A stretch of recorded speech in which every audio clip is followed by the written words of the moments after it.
Boa noite, Celso. Boa noite, Michele Janela. Bem-vindo, você que está em casa, ao Plantão da Saúde Coronavírus, com muita informação de qualidade, prestação de serviço para você que está em casa. Hoje falamos ao vivo com o Skype com a doutora Giovana Cesarino, médica infectologista da rede de convênios São Cristóvão, da rede de hospitais São Cristóvão Saúde. O tema é prevenção e combate ao novo coronavírus, Celso. Isso aí, na bancada do Plantão da Saúde, recebemos Tirso Meirelles, que é presidente do Conselho Deliberativo do Sebrae de São Paulo. Com ele, vamos abordar o apoio aos pequenos negócios durante a pandemia. E ainda nesta edição, o impasse do Ministério da Saúde em meio à pandemia. O recorde de internações por Covid-19 no estado de São Paulo, inclusive com um hospital que já atingiu quase 100% da capacidade. E também o drama de brasileiros que perderam o emprego por causa da crise do novo coronavírus. Mas antes, temos dicas para vocês. A gente está de volta e nós vamos direto ao nosso telão da saúde ver como que está a situação do coronavírus aqui no estado de São Paulo e na cidade de São Paulo. Celso Cardoso. Exatamente. Vamos para o nosso telão então, porque no total são 28.320 casos confirmados pelo Ministério da Saúde, com 1.736 mortes no Brasil. No segundo dia consecutivo, o número de novos óbitos confirmados passa de 200 no país em 24 horas. No estado de São Paulo, que concentra o maior número de notificações da Covid-19, foram confirmados 11.043 registros da doença e 778 mortes. Em 24 horas, são mais 1.600 casos no estado, com 83 novos óbitos. Aqui na capital foram confirmadas 7.764 notificações e 558 mortes. Muito bem. Em meio à pandemia, o secretário de Vigilância em Saúde, Wanderson de Oliveira, pede demissão. Braço direito do ministro da Saúde, Luiz Henrique Mandetta, Wanderson ajudou a implementar as primeiras medidas de combate à doença no Brasil e era um dos apoiadores do isolamento social mais drástico. Veja com Osmar Garrafa. Assim como o ministro da Saúde, Luiz Henrique Mandetta, Wanderson de Oliveira é defensor do isolamento social como principal estratégia para conter o avanço do novo coronavírus e estava há 15 anos na pasta. Entre as qualificações, Wanderson é doutor em epidemiologia pela Faculdade de Medicina da Universidade Federal do Rio Grande do Sul, com especialização pelo Programa de Treinamento em Epidemiologia aplicada ao SUS, pelo Centro de Controle e Prevenção de Doenças da Geórgia, nos Estados Unidos. Na Secretaria de Saúde, ele era o responsável pelas ações de vigilância, prevenção e controle de doenças transmissíveis no Brasil e também pela análise de situação de saúde da população brasileira, entre outras funções. O agora ex-secretário de Vigilância em Saúde é homem de confiança do ministro Mandetta e ajudou a implementar as primeiras medidas de combate à pandemia do novo coronavírus. Ele participava diariamente das coletivas de imprensa no Palácio do Planalto. Mas assim como fez o ministro Mandetta, vinha se queixando da postura do presidente Jair Bolsonaro, que é contrário ao isolamento social mais duro. Antes de deixar o cargo, Wanderson teria enviado um e-mail aos subordinados na qual avisa sobre a possível saída de Mandetta nas próximas horas ou dias. No Planalto, não há informações oficiais sobre a demissão de Mandetta. Ao sair do Palácio da Alvorada, Bolsonaro disse a apoiadores que iria resolver a questão da saúde para tocar o barco, mas não citou o nome do ministro. O mal-estar entre o ministro da Saúde e o presidente ganhou novo fôlego após a entrevista de Mandetta à Globo, no domingo, na qual o ministro criticou a ausência de um discurso uniforme e que traz dúvidas à população, que não sabe a quem ouvir. O governador João Dória anunciou hoje que o estado de São Paulo começou a distribuir 4 milhões de cestas básicas para famílias com renda per capita de até R$ 89 como parte do programa Alimento Solidário. O trabalho de distribuição acontecerá até julho e o investimento mensal do governo será de R$ 110 milhões. Sobre a possível saída do ministro da Saúde de cargo, Dória afirmou que se comunica com alguma frequência com o Luiz Henrique Mandetta por WhatsApp e que o ministro e seus secretários vêm demonstrando responsabilidade, apoio técnico e respeito à ciência durante a pandemia. O governador disse ainda que a queda do ministro representaria um desastre e risco à saúde pública do país. Ele também comentou até então a demissão do secretário de Vigilância em Saúde, Wanderson de Oliveira. Lamento informar aquilo que os jornalistas já detêm como informação, que o secretário Wanderson, um dos secretários executivos do Ministério da Saúde, acaba de pedir a demissão do cargo que ocupa, e nós lamentamos bastante que isso tenha ocorrido. Perdemos um guerreiro que tem ajudado a saúde pública brasileira. E durante coletiva de imprensa de autoridades de saúde de São Paulo nesta tarde, foram divulgadas as taxas de hospitais da capital com grande ocupação de leitos em UTI e enfermaria. O estado de São Paulo registrou um novo recorde de internações pelo novo coronavírus. Há 2.332 pessoas internadas com a doença na tarde desta quarta-feira. E dessas, 1.200 estão em leitos de enfermaria e 1.132 em UTI. O Instituto Emílio Ribas já tem uma ocupação de enfermaria de 80% e UTI 97%.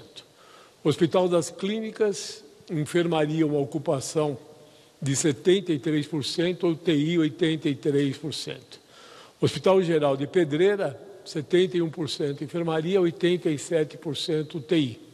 Hospital Geral Vila Nova Cachoeirinha, enfermaria 86%, UTI 86%. Hospital São Paulo, 73%, enfermaria 62%. Esse diapositivo mostra claramente já a pressão no sistema público de saúde através da observação de grandes hospitais da região aqui de São Paulo.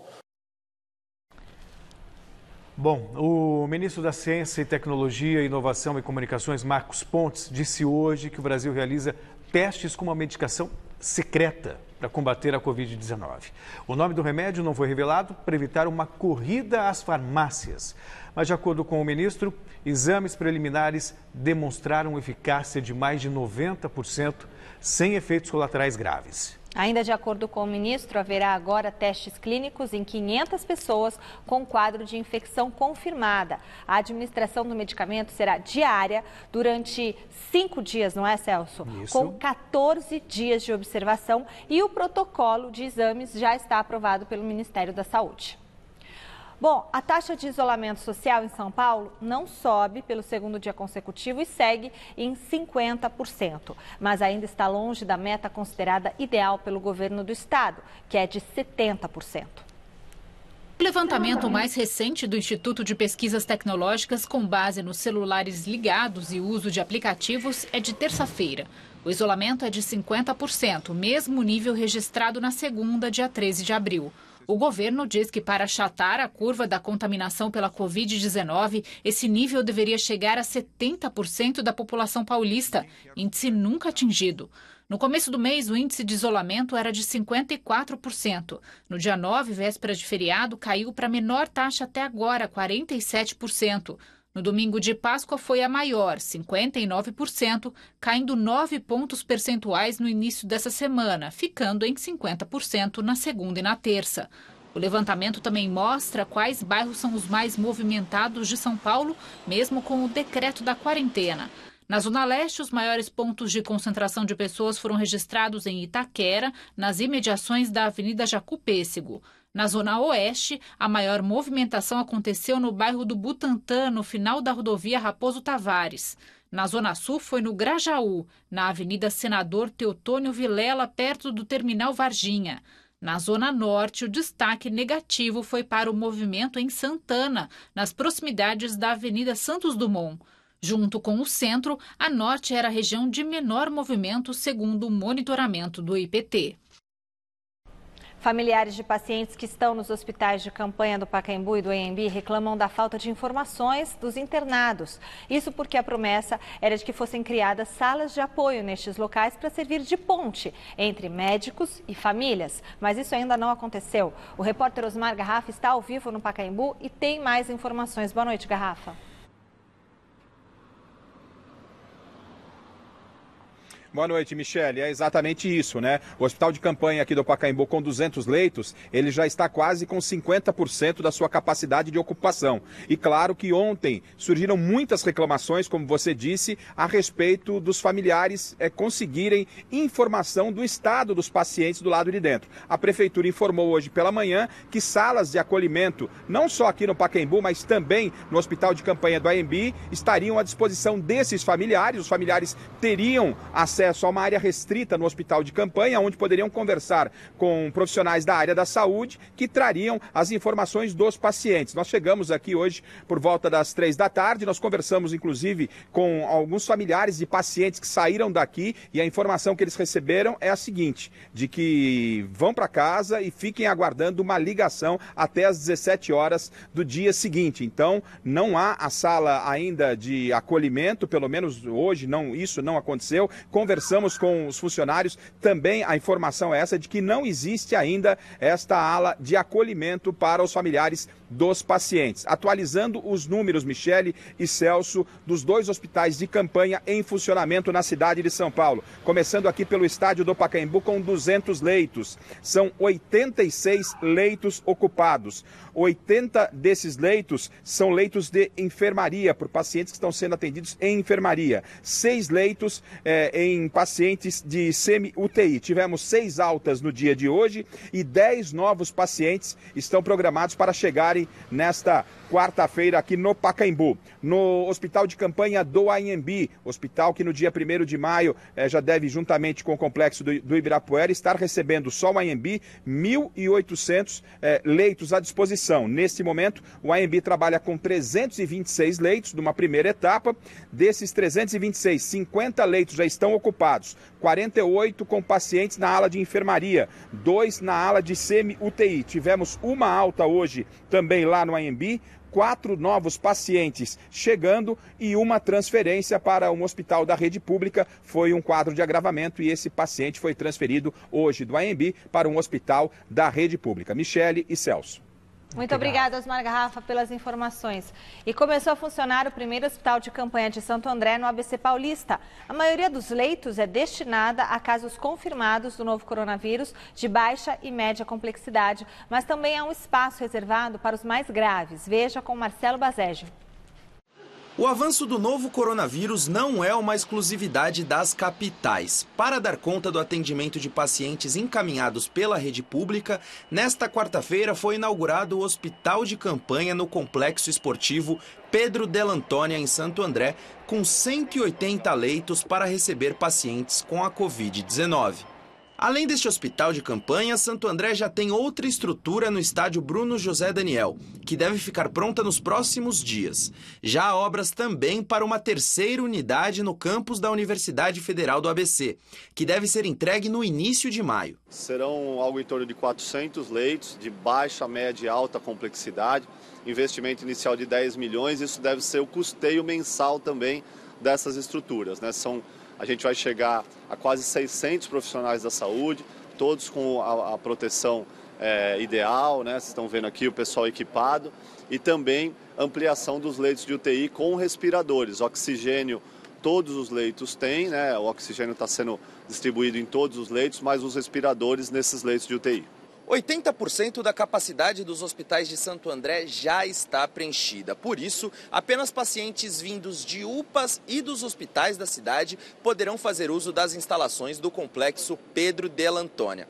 E já a partir desta quarta-feira. Quem tiver o sintoma do Covid ou tiver já o seu teste confirmado, a porta de entrada são as UPAs, as unidades de saúde e o nosso centro hospitalar municipal.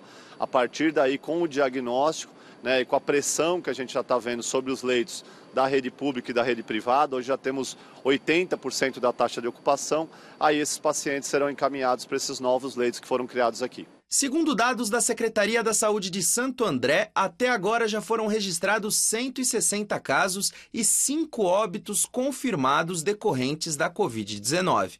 Há outros 535 casos e 29 óbitos em investigação, totalizando 952 notificações. A gente sabe que o pior, infelizmente, na área da saúde ainda está por vir, pela própria tendência da curva, mas dentro do possível, Santo André tomou as medidas necessárias e que têm sido demonstrados eficientes em outros lugares que já sofreram muito com o coronavírus.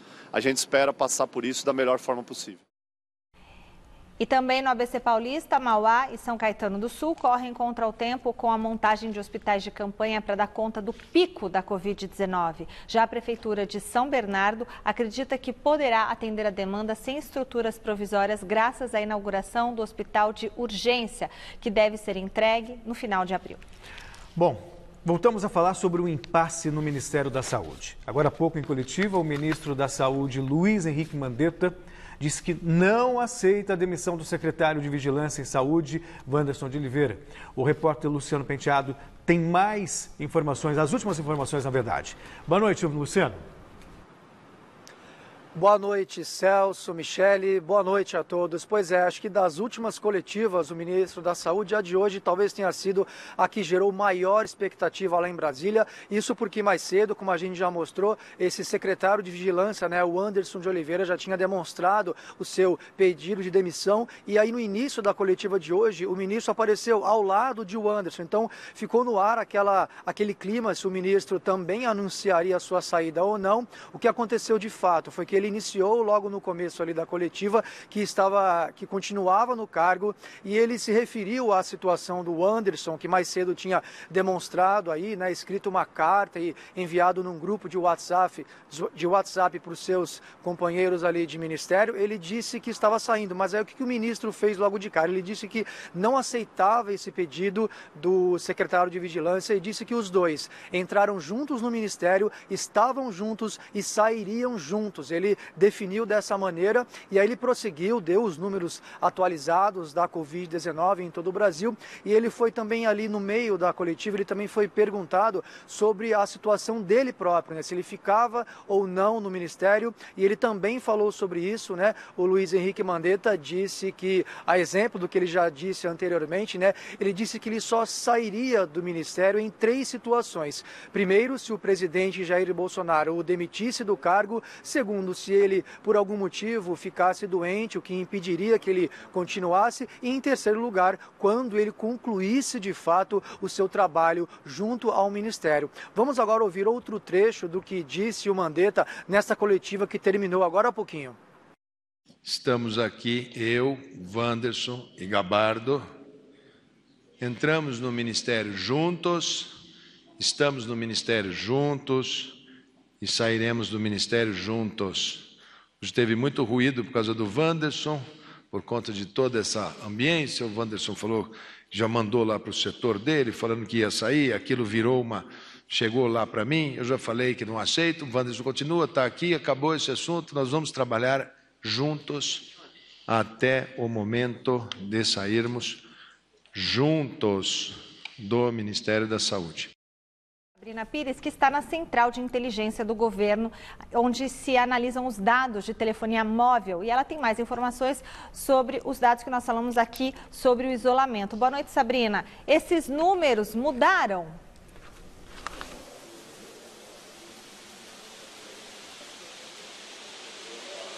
Oi, Michele, Celso, boa noite a todos. Não, pelo menos na comparação de segunda para terça, esses números não mudaram e os dados de hoje, quarta, saem somente amanhã no horário do almoço. Então a gente olha que esse gráfico, a gente consegue ver que o melhor dia foi no domingo, 59%. É um gráfico que vem desde o início da quarentena. E aí depois, na segunda e terça, essa adesão ao isolamento caiu para 50%.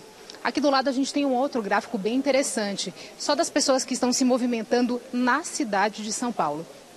A gente tem aí 38% das pessoas que circulam no próprio bairro, mas a maioria sai de casa e vai para o bairro vizinho. Os bairros têm maior movimentação nas regiões Itaquera, Butantã, Grajaú e Santana. Agora tem um outro mapa interessante também.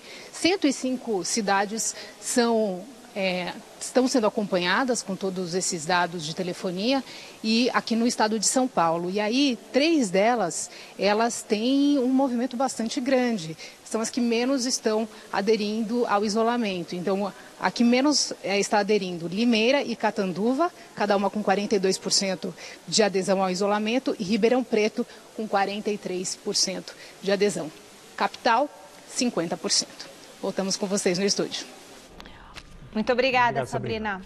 Lidar com a doença não é a única preocupação em meio à pandemia. A saúde financeira do brasileiro já começa a sentir um forte impacto da crise. Segundo projeção da Fundação Getúlio Vargas, mais de 12 milhões e meio de trabalhadores devem perder o emprego no Brasil por causa da pandemia do novo coronavírus. E para lidar com essa nova realidade, muitos se veem obrigados a mudar ou adiar planos importantes. Vamos ver na reportagem do José Paes. O ano de 2020 do Renan começou com uma reviravolta bem grande.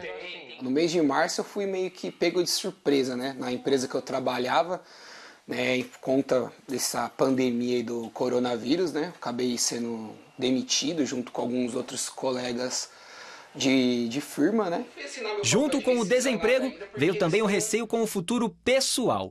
O Renan está de casamento marcado com a Juliana para setembro e os planos dos dois ficaram um pouco comprometidos. Graças a Deus já está com mais ou menos uns 80% do casamento já pago, né? Mas falta aqueles 20% ainda que com certeza vai pesar, né? Então a gente vai ter que se redobrar um pouquinho a mais aí por conta disso, né? A incerteza trazida pelo novo coronavírus mudou a vida do Renan e de muitos brasileiros que perderam o emprego. De acordo com um estudo feito pela Fundação Getúlio Vargas, a pandemia da Covid-19 vai deixar mais de 12 milhões e meio de pessoas desempregadas no Brasil. Você ter uma quantidade dessa de desempregados no país é um ponto preocupante, falando principalmente da geração de renda, né? O que é fundamental para a economia girar. E é uma medida que, se por um lado é preocupante, por outra, é um momento de repensar como a gente faz o nosso negócio. Em tempos de retração da economia, o brasileiro anda tendo que se multiplicar para pagar todas as contas no fim do mês. E esse cenário deve ficar mais preocupante. Ainda segundo o levantamento feito pela Fundação Getúlio Vargas, a crise envolvendo o novo coronavírus vai provocar uma contração de até 15% na renda dos trabalhadores. Mesmo com as medidas já anunciadas para garantir renda extra aos trabalhadores, a soma de todos os salários pagos no ano deve cair drasticamente. De acordo com esta especialista em recursos humanos, a forma como as pessoas trabalham vai mudar para sempre depois da quarentena. Eu acho que não vai existir o normal que a gente conhecia, né?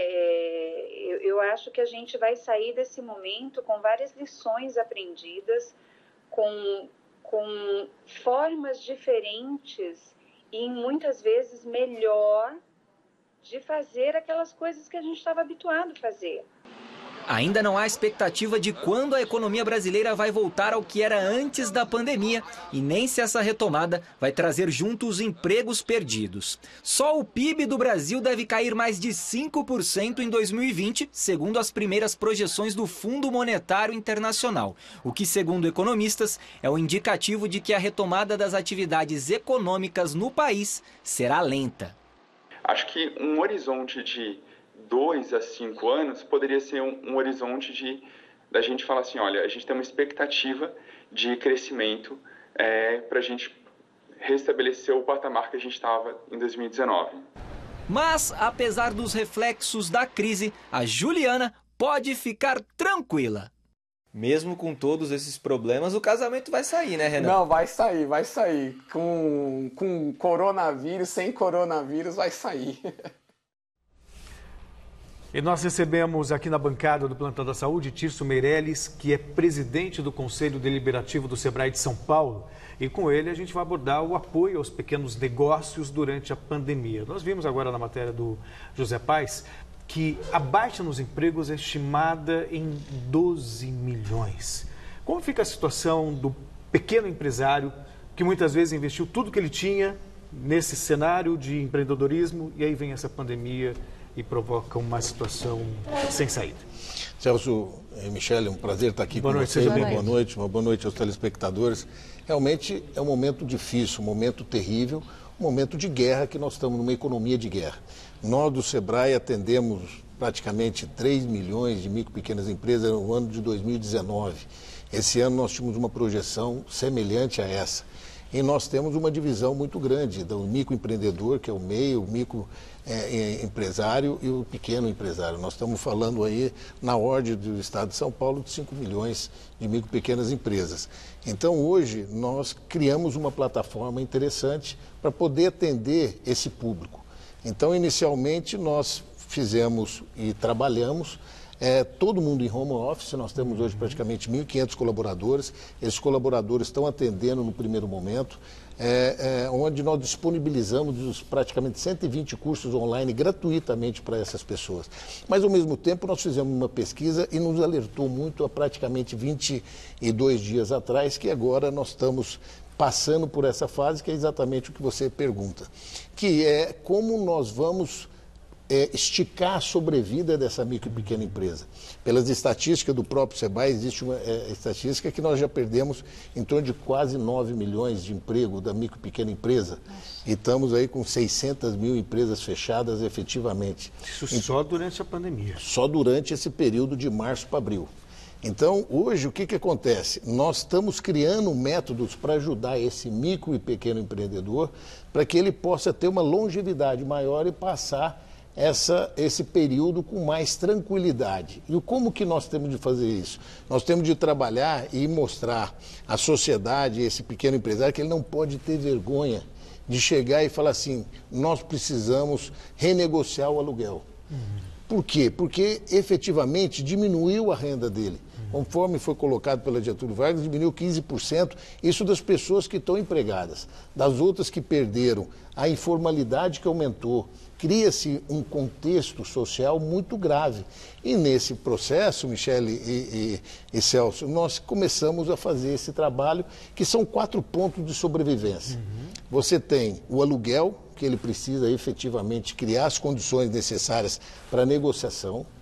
Você tem o problema da folha de pagamento, que você tem de negociar, conversar com o seu parceiro de trabalho, que geralmente são em média 4 pessoas. Qual o fato, como que nós podemos reduzir sem mandar ninguém embora? E existe hoje um grupo de empresários trabalhando para evitar mandar as pessoas embora, para que possamos ter uma certa tranquilidade para a retomada do processo. Depois nós temos os impostos que o governo federal, como também o governo estadual, estão prorrogando o prazo. E nós também temos os fornecedores, que são aqueles que eu comprei a matéria-prima para vender e também aqueles fornecedores que eu vendi e não estão me pagando.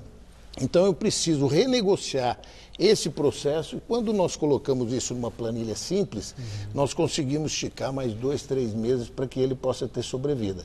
Aí sim nós vamos conseguir dar um respiro maior para ele, para que ele possa continuar nas suas atividades. Tirso, quais os setores que você enxerga como os mais afetados por essa pandemia? Olha, você tocou num ponto crucial. O que mais prejudicou nesse primeiro momento foram os bares, restaurantes, similares e hotéis, porque era comida fora do lar. Hoje o brasileiro já tinha se habituado a comer fora de casa. Então essa parte crucial da economia foi muito atingida. E nesse momento nós nos preocupamos muito com o abastecimento. Como a nossa sociedade estava sendo enclausurada, estava ficando em casa, e ia aumentar tranquilamente o abastecimento. E as pessoas no início do processo ficaram preocupadas sobre o desabastecimento. Sim. E nós corremos atrás e fomos trabalhar a linha de frente do abastecimento, que eram os caminhoneiros e os produtores agrícolas, para que nós pudéssemos tranquilizar a sociedade que o abastecimento ocorreria. E nesse contexto foi muito complexo, porque nós tivemos de trabalhar com todas as instruções normativas da Organização Mundial da Saúde, para que nós pudéssemos proteger os caminhoneiros, protegêssemos os produtores rurais que ali estavam produzindo, protegêssemos os varejões, protegêssemos o sistema de supermercados, que fizemos uma parceria muito interessante com um grupo que nós montamos, e também o SEAS e o SEAGESP.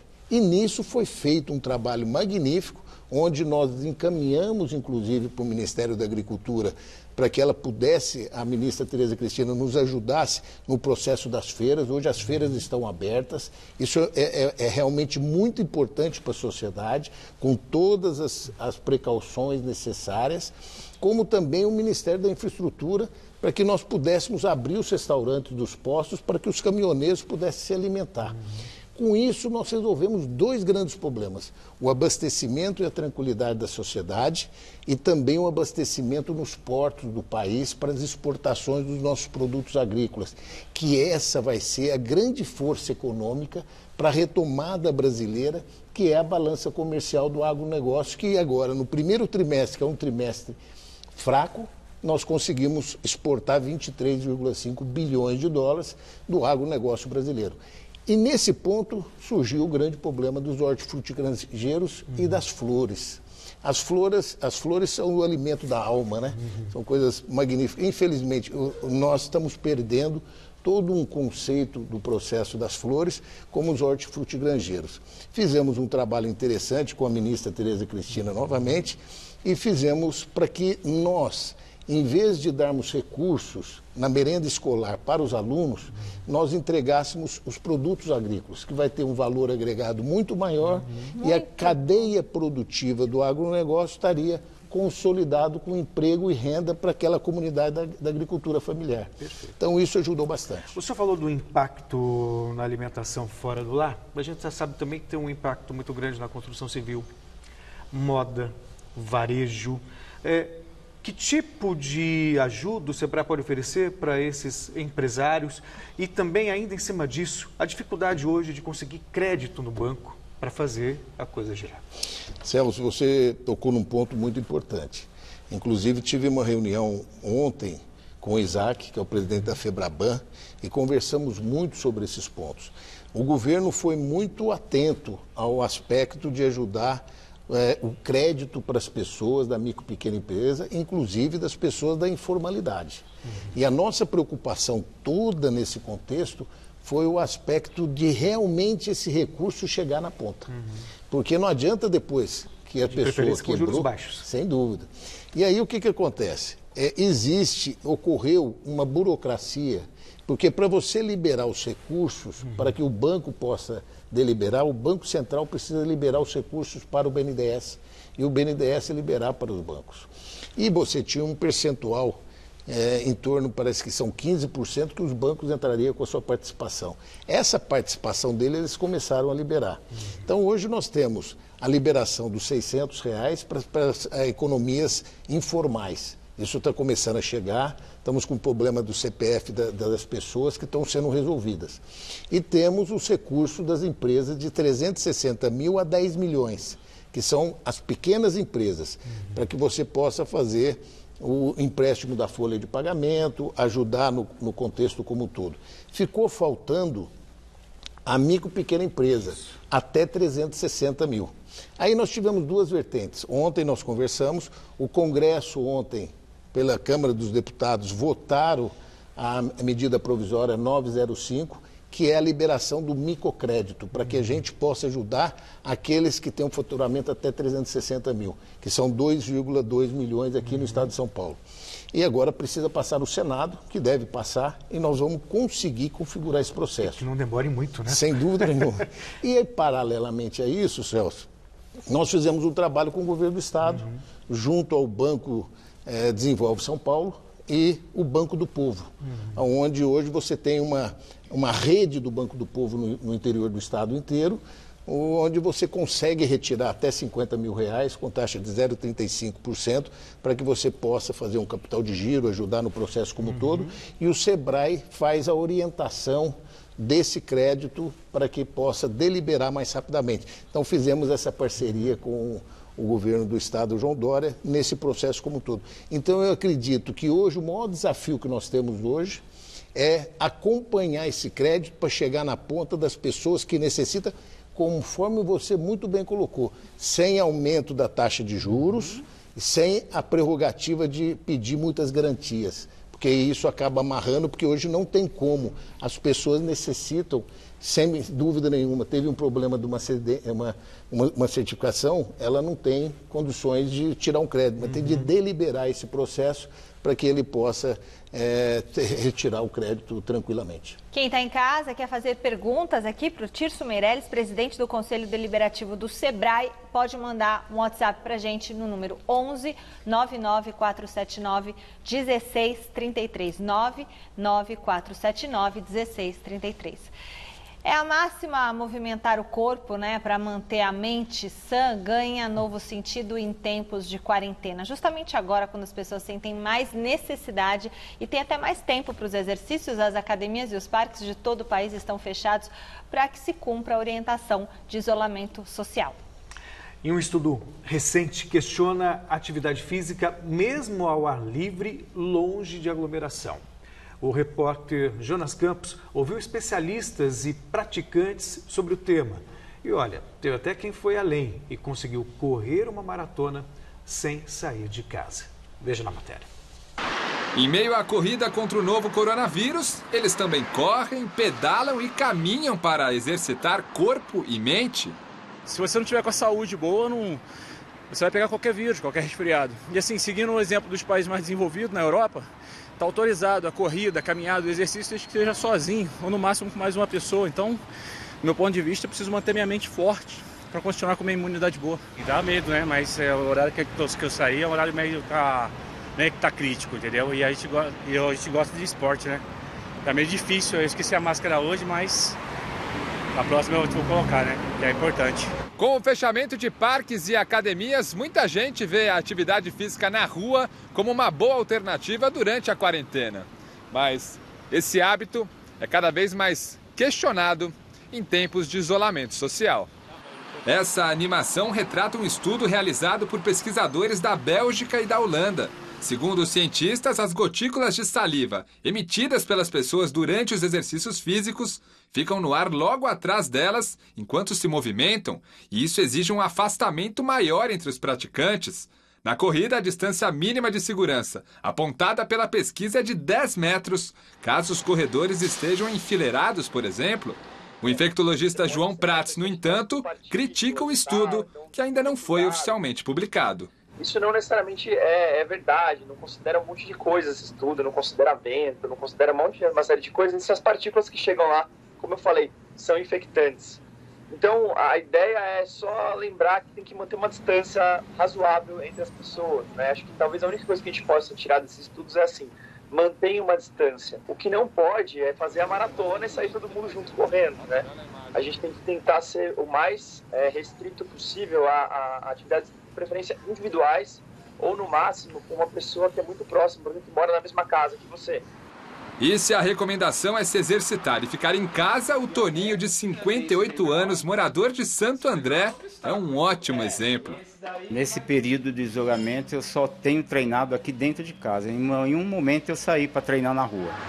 Foi aqui, nessa área externa da casa dele, que surgiu uma ideia, no mínimo, ousada.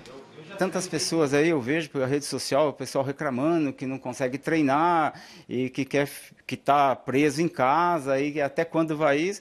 Eu falei, poxa, eu acho que eu vou correr uma maratona aqui no quintal, que dá para correr uma maratona aqui no quintal e tentar mostrar isso para meus amigos, né? Passar para eles que é possível, que cada um aproveitar o espaço que tem. Dito e feito, no último sábado, sem colocar o pé para fora de casa, o Toninho completou os mais de 42 quilômetros de uma maratona, com direito a registro especial da família. Passo a passo, vai Toninho, vai Toninho, passa pela linha de chegada, é disso que falamos! Foram 704 voltas. Cada volta 60 metros. Né? Quanto tempo?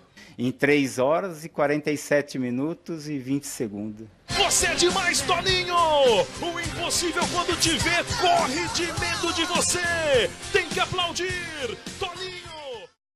Muito bom, e a gente está esperando o Toninho na São Silvestre aqui no final do ano, hein?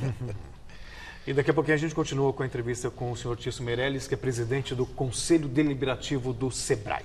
E agora sim nós vamos conversar ao vivo por Skype com a doutora Giovana Cesarino, médica infectologista da rede São Cristóvão Saúde, sobre o tema prevenção e combate ao novo coronavírus. Doutora Giovana, a senhora está me ouvindo direitinho? Estou escutando, vocês me ouvem? Sim. Perfeitamente bem agora. Muito bom, doutora.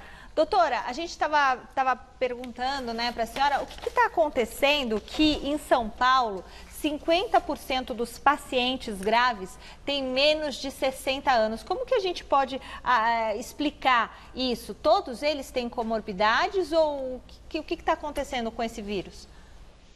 Então, na realidade, a diferença nossa para outros países que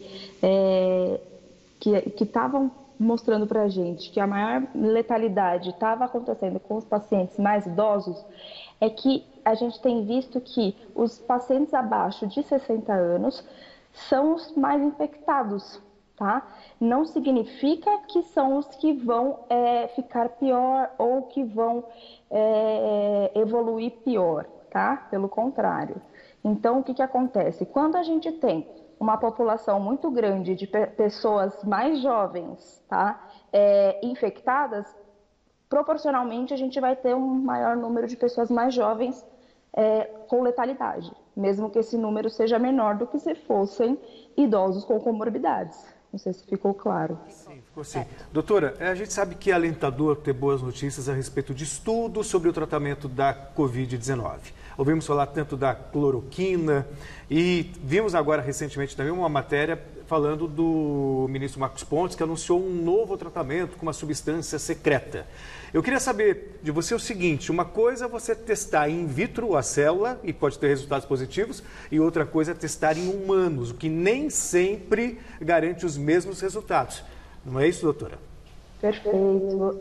Até o momento, quando a gente diz em resultados que mostrem para a gente com dados e base científica, a gente ainda não tem nada mostrando que exista um tratamento para essa doença, certo? Então, o que temos visto são todos estudos ou possibilidades de poder ajudar um paciente. Mas lembrando que todas as drogas têm seus efeitos colaterais, todas as drogas têm seus benefícios, assim como seus malefícios. E se a gente não tiver a comprovação, a gente tem que pelo menos ter o máximo de cuidado com os pacientes que a gente vai prescrever uma droga, certo? Então, assim, existe já o OMS, já existe medicamento que foi não aprovado, nem comprovado de que funcione como tratamento, mas liberado para os médicos poderem prescrever sim. Mas isso não significa que tenha a comprovação de que isso é um tratamento e que não tenha os riscos. Então, pelo menos no São Cristóvão Saúde, a gente tem, de acordo com todos os protocolos que foram feitos em reuniões, tanto com a infectologia quanto com outras áreas, foi iniciado protocolos para pacientes graves, para pacientes internados a gente procura deixar todo o tempo internado e monitorizado, porque a gente sabe que tem problemas que podem ser causados pelas drogas. Então, até o momento, não temos um tratamento para essa doença, certo?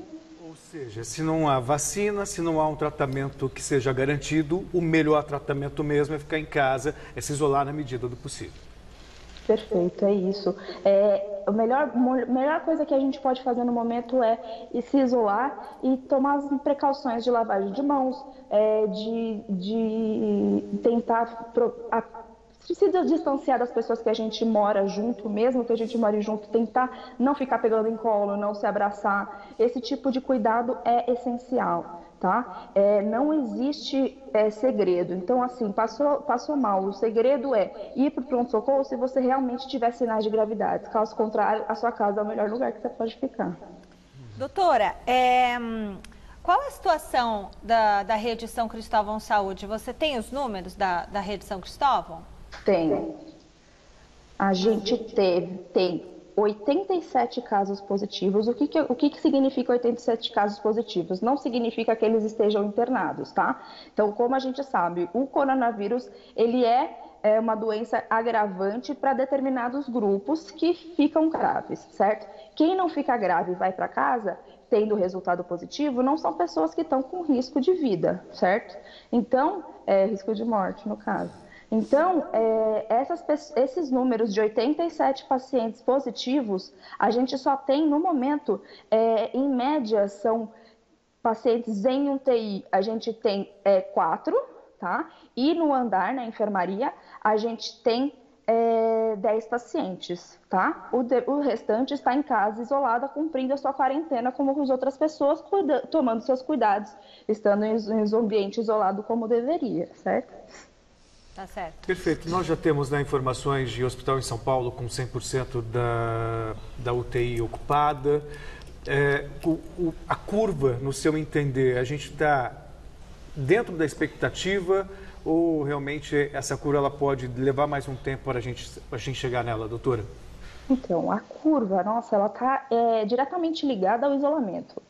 Então, uma vez que a gente vê que o isolamento não está cumprindo a porcentagem necessária para diminuir a curva, eu acho que a gente tende a não achatar essa curva se a gente mantiver. Então, está nas mãos de nós da gente conseguir fazer alguma diferença agora. Então, se a gente conseguir manter esse isolamento social, se a gente conseguir fazer a higiene de mãos, que é o mais importante, usar a máscara em locais devidos, tá? Se a gente conseguir fazer, usar o álcool gel, isso sim que vai fazer a diferença agora, tá? Então, assim, essas pessoas que estão em dúvida, que tem mesmo que ficar em casa, se pode ir no barzinho, se pode encontrar uma amiga escondido, elas não estão escondendo nada, elas estão simplesmente atrapalhando as medidas que a gente tem no momento para evitar essa doença. Tá? Muito obrigada, doutora Giovana Cesarino, médica infectologista do São Cristóvão Saúde, falando aqui com a gente sobre as medidas de prevenção e combate ao novo coronavírus. Obrigada e muito boa noite, doutora. Boa noite. Obrigado. Boa noite. Bom, vamos agora falar do impacto do novo coronavírus no esporte com o nosso giro de notícias.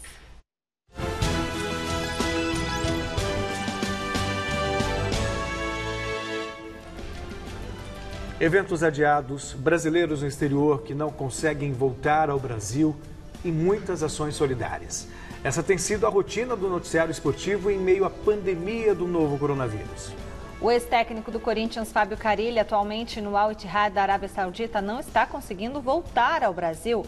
O treinador foi liberado pelo clube árabe, já que o campeonato local foi suspenso em decorrência da pandemia do novo coronavírus, mas ele sofre com o cancelamento dos voos. Cerca de 180 brasileiros em situação semelhante aguardam o posicionamento da Embaixada Brasileira e do Ministério para saber quando poderão retornar ao Brasil. E os organizadores do Tour de France, um dos mais tradicionais eventos do ciclismo de estrada do mundo, anunciaram que a prova será adiada. Inicialmente prevista para acontecer entre os dias 27 de junho e 19 de julho, a corrida foi remarcada e deve ser realizada entre 29 de agosto e 20 de setembro. A decisão aconteceu após pronunciamento do presidente francês Emmanuel Macron, que proibiu aglomerações até meados de julho e estendeu a quarentena até o dia 11 de maio. País mais afetado pela pandemia do novo coronavírus, os Estados Unidos também veem o crescimento das ações solidárias para minimizar os impactos da crise. O astro do futebol americano Tom Brady, marido da modelo brasileira Gisele Bündchen, vai leiloar um pacote que inclui 4 ingressos para a estreia dele no Tampa Bay Buccaneers, a camisa do jogo e mais um jantar com o jogador. O lance mínimo é de $50 mil. A iniciativa faz parte de uma campanha que reúne atletas e celebridades com o objetivo de arrecadar $1 milhão para instituições de caridade. E cerca de 10 mil funcionários das equipes da Liga Norte-Americana de Beisebol se ofereceram como voluntários para testes de anticorpos da Covid-19 realizados pelas universidades de Stanford e Southern California. Essas pessoas serão testadas e aqueles que já tiverem se curado da doença, livres dos sintomas há menos de 14 dias, ou pelo menos 14 dias, doarão plasma para pesquisa. A partir desse material, serão desenvolvidas possíveis vacinas e medicamentos para o combate da doença. A Comissão Nacional de Clubes anunciou nesta terça-feira que as equipes das séries A e B do Campeonato Brasileiro decidiram, por maioria de votos, estender as férias coletivas dos jogadores até o dia 30 de abril. Com a decisão, a Federação Catarinense de Futebol deve adiar em uma semana a previsão de retorno, passando de 9 de maio para o dia 16. O governador de Santa Catarina, Carlos Moisés, aguarda ofício para analisar a possibilidade de retomar o estadual. Já Vasco, Flamengo e Botafogo optaram por esperar a reunião que acontece hoje com a Federação de Futebol do Estado do Rio de Janeiro, antes que alguma decisão sobre prolongar as férias seja tomada. E você pode seguir acompanhando todas as novidades do mundo do esporte no site gazetesportiva.com. Muito obrigado pelas informações. Excelente e pela entrevista. Muito obrigada, uma boa noite para você e até amanhã no Plantão da Saúde.